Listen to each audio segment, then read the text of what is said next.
එකල්හි ඒ භික්ෂුහු ඒ මහණහට මෙය කීහු. ඇවත භාග්‍යවතුන් වහන්සේ විසින් සිකපදයක් පනවන ලද්දේ නොවේද? ඇවත තෝ කුමක් හේයින් වැඳිරිය සමග මෙවුන්දම් සෙවෙහිද? ඇවත සැබව භාග්‍යවතුන් වහන්සේ විසින් සිකපදයක් පනවන ලද්දේ වේ. හෙද මිනිස් මාගම් හා මෙවුන්දම අරබය. තිරිසන් මාගම් සමග මෙවුන්දම් අරබ නොවේ යයි ඒ මහණ කීය. ඇවත්නි, එයත් එසේම නොවේද? ඇවත්නි, නුසුදුස්සෙක, අනුලෝම නොවූ එක, නොගැලපෙන්න එක, මහණුන්ට අයෝග්‍ය එක, නොකැපයක, නොකටයුත්තක.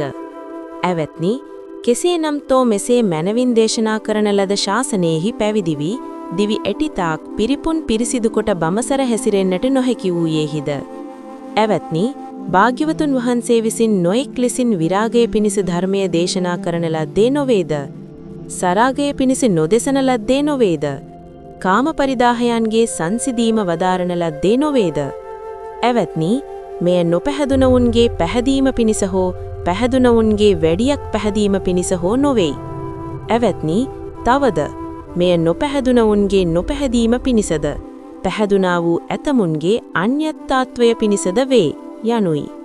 ඉක්බිති ඒ භික්ෂුහු ඒ මහණහට නොඑක් ලෙසින් ගරහා භාග්‍යවතුන් වහන්සේට මෙය සැලකලාහුය.